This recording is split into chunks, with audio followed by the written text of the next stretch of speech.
Hi, Bernie. How you doing, Anna?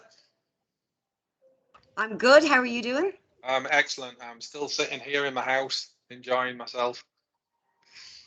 Yes, we're all working in this new strange world. Yeah, well, hopefully we'll be back to normal very quickly. Yeah, Yeah. it's getting better, and I'm glad to see that the students are having more of a student experience back on campus. So that at least is one step to the positive, isn't it? It's so lovely to have students in our Grange Gorman campus finally. It's really nice. Yeah. I can't wait to get there and see it myself. Get into that central quad and into that Intel auditorium. I'm really looking forward to it. Yeah, it's fab. It really is. Yeah, can't wait to have you there. So it's great to see you as we launch the Intel scholarships again for this year. And I suppose for our students who will hopefully be tuning in, I might just provide a little background to the scholarships to start, if that's okay. Sure. Um, so, as you'll know, Bernie, this is the fourth year of the program, with 21 students having received scholarships and 63,000 euro in funding from Intel over the past 3 years. Um, each year, seven students are chosen from relevant courses in electronic and mechanical engineering, game design, and computer science. And each student who is chosen for the program gets 3,000 euro in funding and is also connected to a mentor from Intel. And some have also gone on to become employees in the company, which is Correct. great. So it's a really big opportunity, and we really encourage all eligible students to apply. Um, and I suppose, Bernie, I'll hand over to you now if that's okay. Thank you. No problem at all. So it's great to be here. Unfortunately, I'm not there on campus. I normally like to come in and talk to students live and take some Q&A and what have you. But it is what it is. Hopefully next year we'll be back to normal and I'll be back there again across the campuses and talking to students live. But never mind. So I just want to spend a few minutes just explaining a little bit about Intel and in particular about Intel and Ireland and why I think this is a marvelous opportunity for the students to engage here, Yeah. because we are really in a growth mode right now in the semiconductor industry. So if I try and move the slide forward, there we go. So world-changing technology. So Intel's mission or vision is to create world-changing technology that improves the life of every human on the planet. And right now, the world is really accelerating its use of semiconductors. Just about every aspect of life now, has a chip involved, even a toaster, a fridge. But if we think about, during the pandemic, how important was it that technology was still being produced? I mean, we made really certain here in Ireland that the operations there in Leakslip were kept running, because it was an essential business, producing chips that would go into computers that would help to figure out all the modeling required about the virus and also help towards production of the vital vaccine that we have now. Mm. So that's one reason why I'm actually not back in Intel at the moment. I'm still working from home because I'm not directly involved in production. I'm the research manager. So I'm looking at production 10, 15 years from now. So I'm not needed in the factory and therefore I shouldn't be there. Factory is probably the safest place in the country because it's a lovely clean room. But it's when you come out of the clean room into the office space, into the canteens, where social distancing is still very important so that we don't impact the health of any of those folks that are producing these vital chips. And that really brings me to the next slide, right? Because it is people at the heart of this. A colleague, an ex-colleague of ours, the Intel chairman of the board, Andy Bryant, once said, what we start with is sand. Everything else is added by people. Mm. And he couldn't have been more right. The whole thing about semiconductors and the progression of that over the last decades has been innovation by people. And therefore, people are at the heart of everything we do. And we have our own core values to make sure that the people stay at the heart of everything we do. So everything we've got to do is, quality based, we've got to have people who are not fearless, you know, to come up with ideas and suggestions. And that's really where you get the diversity of thought going as well. You know, a diverse range of people bring different ideas from different backgrounds. Therefore, we include them. Everything we do has the customer in mind. But the one I really like the most is the One Intel. This is where everybody works together as one team. You know, it's not department pitched against department. They're not your competitors. You know, everybody should work together and share things, share information where information is needed, etc. So that's a real good one. And then, of course, be truthful and transparent about everything we do. So I hope you can get from that, people really important. Mm. Just a few numbers. I'm not going to go through all of these, like, you know, but Intel is a very large company. It's called an IDM, an integrated device manufacturer. So that means we design and manufacture our own product. We are going to move on actually and become a foundry as well and manufacture other people's designs for them. And I'll say more about that later probably. But there's only 3 IDMs left, or 3 major producers of semiconductors left on the planet. Intel is one, a company in Taiwan called TSMC, who is a foundry, is another, and Samsung. You've probably all heard of Samsung. They make everything from fridges to trucks to semiconductors, phones. So they're the 3 major companies. So you can imagine the revenues are big. We have a workforce worldwide of about 114,000 in employees, 5,000 of them in Ireland. In the manufacturing space, well, here's one for you. 10 billion transistors produced every second. Oh my Isn't God. that amazing? Yeah. Right, you know, so the first Intel microprocessor of around 1973 had 2,700 transistors. These are the little tiny switches that enable all those digital operations to take place. The laptop that I have in front of me right now has north of 4 billion transistors in the chip. Wow. Right, so I'm going to talk about Moore's law in a minute. That's what's driving that. Supply chain. I'll pick on the one at the bottom. So responsible minerals ranking. So we are really focused on responsibility, you know, in terms of manufacturing, in terms of everything that we do. We want to make sure, you know, our materials are sourced correctly and responsibly. So we've had a big program over the last years to make sure we don't have any conflict materials, like, you know, where people are being exploited to get things like tungsten, gold and things that we need in our manufacturing process. So we have a whole transparent method of mining and processing all that and bringing it to our fab. So that's one point I would make there. Community is really important to us. So we're situated in County Kildare, right next door to a town called Leedsleigh, Maynooth, Selbridge, Lucan. These are our nearest neighbours, and they really love us, right? You know, so isn't that great that we can say that? Yep. But the only way you do that is by working with them and making sure that we don't upset them, noise, pollution, so we don't have any kind of disruptions to their lives. And we volunteer, we do things for the community. We just recently finished our annual charity cycle. Normally we do that together on a Friday, but the last 2 years, obviously, we've had to do it, you know, remotely. And, you know, we had 200 employees this year, including myself, who did a charity ride for Ronald McDonald House and Cycle Against Suicide. And we raised over 19,000 euros on that one. So that's the kind of thing you can get involved in as well. And that happens right across Intel. And sustainability, like being responsible, very important to us. So I'll pick on the 7.1 billion gallons of water conserved across our manufacturing sites just last year. That equates to 700 Olympic swimming pools of water that we made sure we didn't waste. We do that through recycling. We collect all the rainwater and all that kind of stuff.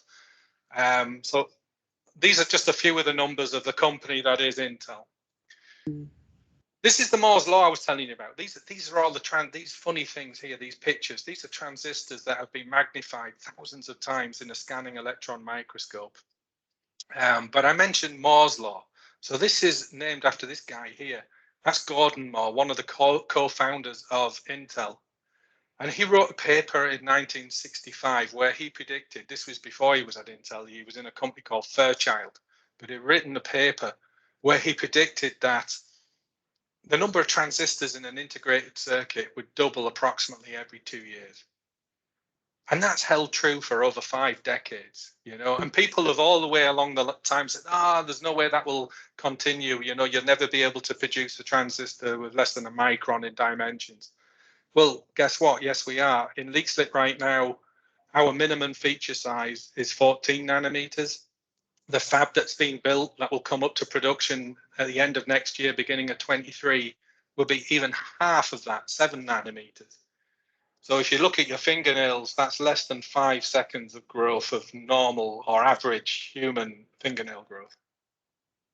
You didn't see it, right? I didn't. But that's the kind of thing. This is what this industry is about, right? It's these tiny little switches that enable so much in the world. And Intel has been pioneering all these different types of, these represent real breakthroughs where people said, you'll never do it. And then we did it, and we led the industry along that way. We've struggled a little bit in the last while. TSMC have been given us a bit of a battle, but we know how to come back. We actually got ahead of the equipment technology because we were so far ahead. And I like to think of it, Anna, as, you're surfing and you're on the surfboard waiting for the wave. And we went before the wave because we were ahead of the wave. Mm-hmm. And then someone like TSMC and others actually timed it better because of where they were. But we know how to get back ahead. And that's what we're pushing for as a company now as we head down this Moore's Law route. Excellent. Next slide. Let's see. So these are the sites across the world that are responsible for our manufacturing. As you can see, we have 3 sites in America: Oregon, Arizona, New Mexico. Oregon is where we do a lot of our process development. So I, as research manager, would work with universities in the region here in Ireland and Europe, and would pass them back, maybe options for them to go and work on and see if it actually turns into a process technology, or part of a process technology. And you probably get only 1 in 10 of those options that eventually make it. It's that complex, like, the process steps. There's thousands of them. It's very complicated in terms of integration.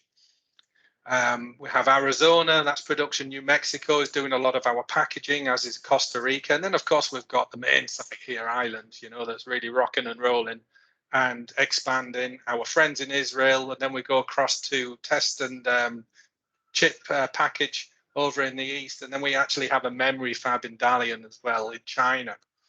Mm-hmm. The key thing I want to say about this slide is just about all of these locations, including Ireland, are actually expanding. So, what we have, I mentioned TSMC, that has become like, they own about 80% of the world's high-end semiconductor manufacturing because of the foundry nature of their business. Over the last 3 decades in Europe, we've dropped from about 40% of the world's manufacturing in semiconductors only down to 9%. And America's only at about 11%. So our new CEO wants to, balance that, supply chain across the world, and in particular Europe and America. So just 2 weeks ago, over in Arizona, there was ground broken on 2 new factories, Fab 52, Fab 62. All right, so in 2-3 years from now, they'll be fully producing, and they will focus as well heavily on other people's designs. So they'll be foundry fabs. Oregon has a new expansion on their development fab, D1X. That's almost complete. Ireland, as you'll see in the next slide, has 2 factory shells being built right now. Israel's also going under expansion. And before the end of the year, there'll be 2 more fabs announced in Europe and a new site in America as well that will host maybe up to 8 fabs, so a mega site. As we try to, get 20% in Europe by 2030. That's the aim of the European Commission, and we're trying to help them there. And America wants to get up to, 40% if they can, something like that.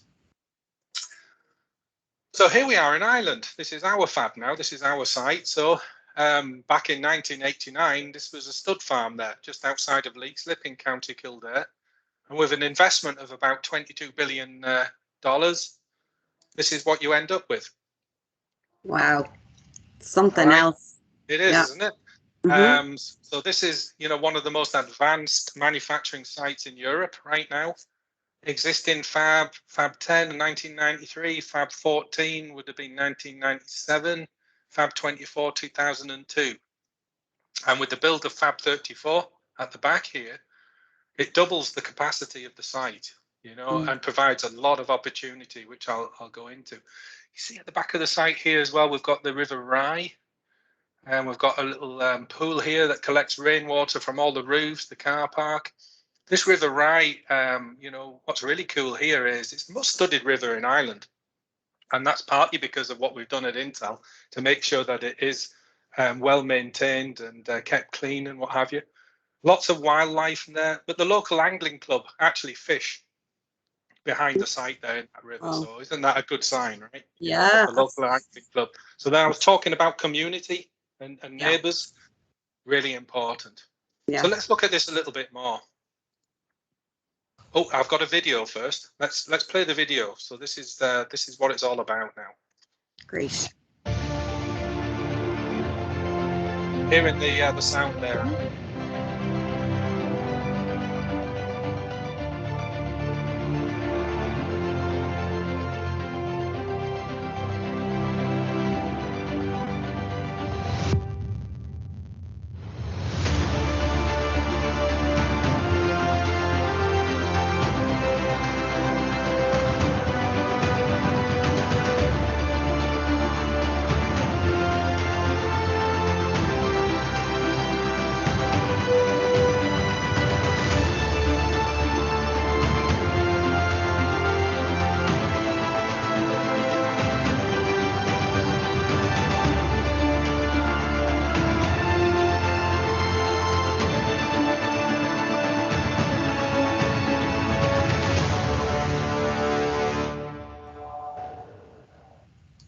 So impressive.